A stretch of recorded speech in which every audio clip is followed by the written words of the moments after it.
Saudara, heli terbang dari kota Jambi menuju ke kota Sungai Penuh pada pukul 9.30. Helikopter ini, saudara, dengan registrasi P3001. Dan saudara, kita ke informasi selanjutnya terkait dengan 2 WNI yang sempat dinyatakan hilang saat gempa Turki ditemukan meninggal dunia. Jenazah keduanya ditemukan tertimbun reruntuhan apartemen di Diyarbakir, Turki dan akan dipulangkan ke tanah air pada 22 Februari mendatang. Tim penyelamat menemukan 2 jenazah WNI korban gempa Turki di wilayah Diyarbakir, Turki. Jenazah 2 WNI atas nama Irma Lestari asal Lombok dan Niwayan Supini asal Bali yang sempat dinyatakan hilang ditemukan di reruntuhan apartemen Galeria Residence, tempat keduanya menetap. Penemuan 2 jenazah WNI ini dikonfirmasi Duta Besar Republik Indonesia untuk Turki, lalu Muhammad Iqbal. Kita libatkan tim DVI Polri yang melakukan identifikasi final sehingga terkonfirmasi bahwa keduanya sesuai dengan data yang kita miliki. Saya sendiri sudah langsung menghubungi keluarga, baik keluarga di Jawa, di Lombok maupun di Bali, keluarga dari 2 WNI yang meninggal dunia tersebut. Kami semua ikut menyampaikan ucapan duka cita yang mendalam atas meninggalnya 2 WNI kita ini. Duka mendalam dirasakan keluarga korban Irma Lestari di Lombok Barat. Keluarga berharap jenazah Irma segera dipulangkan untuk dimakamkan di kampung halamannya. Di tempat daerahnya yang asli. Karena kebetulan tugas kita dari Lombok juga. Dari Lombok Tengah. Alhamdulillah, disyukur ditemukan jenazahnya. Itu kami akan terima. KBRI Ankara berencana memulangkan 2 jenazah WNI pada 22 Februari mendatang. Cindy Permadi, Bondan Wicaksono, Fitri Rahmawati, Kompas TV Lombok Barat dan Turki.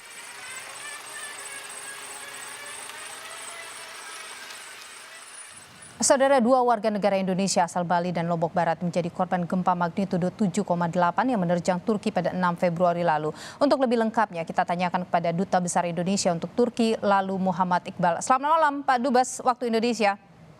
Selamat malam, Nilu. Iya, Pak Dubes, KBRI ini sempat kehilangan kontak dengan 2 WNI itu, tapi kemudian ditemukan dalam kondisi meninggal. Bagaimana ceritanya Pak Dubes? Ya, kita kan punya data mengenai WNI kita yang tersebar di area sini. Begitu terjadi gempa pada tanggal 6 itu, hal pertama yang kita lakukan adalah untuk establish kontak dengan semuanya. Dan dari awal memang semua bisa terhubung, semua berhasil kita kontak kecuali 4 orang. Belakangan yang 2 orang kita temukan di Hatay karena handphonenya rupanya hancur sehingga dia tidak bisa komunikasi.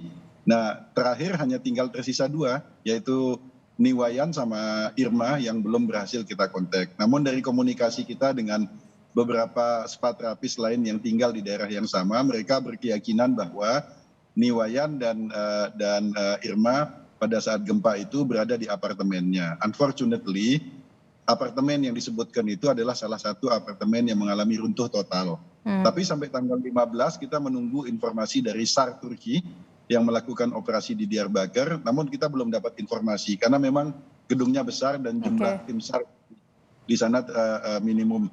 Sehingga kita putuskan tanggal 16 dipimpin oleh Direktur Pelindungan WNI, kita kirim tim SAR sendiri dari tim Charlie Basarnas untuk membantu tim SAR yang beroperasi di situ. Tanggal 17 kita berhasil menemukan kedua jenazah itu dan butuh waktu sekitar 1 hari untuk melakukan identifikasi, termasuk dengan melibatkan DVI Polri yang kebetulan sedang berada di Hatay saat ini. Jadi 2 WNI yang meninggal dunia ini ditemukan oleh Basarnas Indonesia ya? Oleh Basarnas ya, Pak? Bersama tim yang lain lah. Bersama tim yang lain. Kita masukkan juga berdasarkan hasil dari tim Basarnas SAR yang sebelumnya. Pak Dubes, dengan penemuan 2 orang ini, apakah masih ada warga negara Indonesia yang masih dalam pencarian sekarang? Insya Allah tidak ada. Ini adalah yang terakhir yang uncontactable dan dengan 2 ini berarti 4 total WNI kita yang meninggal dunia di dalam musibah gempa kali ini. Oke, apakah KBRI juga sudah menghubungi pihak keluarga di Indonesia untuk terkait dengan kapan pemulangannya dan bagaimana prosedurnya nanti? Sudah, saya langsung yang menyampaikan berita duka ini kepada keluarga, baik keluarga di Jawa, di Bali, dan di Lombok. Dan kebetulan kan saya orang Lombok ya, jadi bisa langsung menyampaikan itu dengan emosional yang lebih dekat dengan keluarga di sana. Intinya kami sampaikan bahwa kedua WNI ini meninggal secara terhormat. Mereka adalah pahlawan divisa, mereka adalah orang yang sangat dihormati di tempatnya, dan kita pastikan bahwa keluarga tidak perlu pikirkan apa-apa. Pemerintah yang akan memulangkan jenazah dari Adana sampai ke tempat yang Kapan dipulangkan, Pak Dubes? Kita akan pulangkan dengan pesawat kemanusiaan pada pesawat khusus pada tanggal 22 dini hari, dan insya Allah akan tiba 22 sore atau malam di Jakarta. Kemungkinan baru kita transfer ke Bali dan ke Lombok tanggal 23. Oke, Pak Dubes, setelah penemuan 4 orang, tadi Anda menyebut bahwa sudah tidak ada lagi warga negara Indonesia yang hilang kontak sampai dengan saat ini. Kondisinya bagaimana, Pak, setelah peristiwa yang terjadi atau gempa yang terjadi ini? Sekarang mereka bagaimana? Apa kemudian fokus dari KBRI juga untuk warga negara Indonesia yang menjadi korban? Begini, teman-teman yang menjadi korban ini kan yang berhasil kita evakuasi 128. Nah, yang dari 128 ini kita tawarkan siapa yang mau pulang karena sulit untuk memulai hidup baru lagi di sini. Ada sekitar 70-an orang yang mungkin akan pulang dengan pesawat yang sama dengan jenazah ini nanti. Kemudian sisanya akan terus melanjutkan studi, terus bekerja di sini. Semua permasalahan mereka satu persatu kita identifikasi. Ada yang hilang paspor, kita ganti paspornya. Ada yang kehilangan akses ke perbankan, kita bantu hidupkan perbankannya. Nah, masih ada sekitar 200-an yang juga tinggal di daerah yang terdampak gempa, tetapi mereka sudah punya safe house. Mereka tinggal di keluarga atau teman yang cukup aman. Nah, mereka ini lebih banyak membutuhkan dukungan logistik. Jadi secara rutin kita kirimkan dukungan logistik yang mereka butuhkan. Ada yang minta genset, kita kirimkan. Ada yang minta selimut, ada yang minta pamper, semua kita coba penuhin.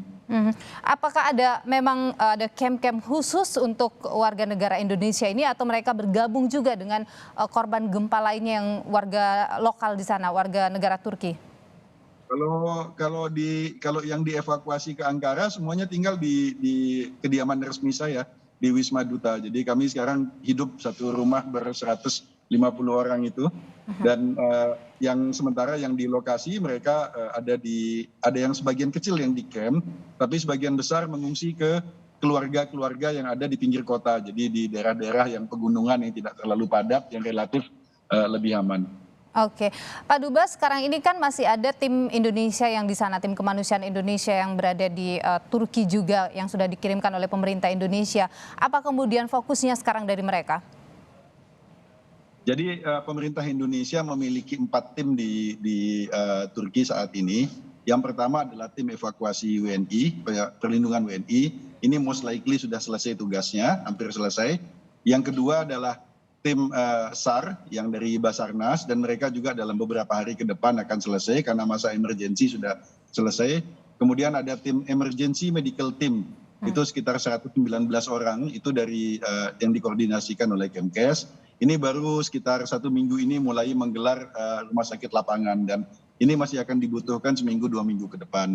Dan yang terakhir adalah tim logistik, itu dari TNI Angkatan Udara, karena atas perintah Menhan kita meminjamkan 1 pesawat Hercules C-130 yang berbasis di Ankara, yang 24 hours bekerja membantu pemerintah Turki untuk mengirimkan logistik dari Ankara, dari Istanbul, dan ke berbagai daerah. Jadi kalau dilihat dari size-nya, ini adalah misi kemanusiaan terbesar yang pernah digelar pemerintah Indonesia di luar negeri. Baik, dan sudah difokuskan, ditentukan fokusnya akan kemana saja untuk membantu Turki menangani pasca gempa 7,8 magnitudo. Pak Dubes Indonesia, Duta Besar Indonesia untuk Turki, Pak Lalu Muhammad Iqbal, terima kasih sudah bergabung di Sapa Indonesia Malam, berbagi informasi. Sehat selalu, Pak. Sehat selalu.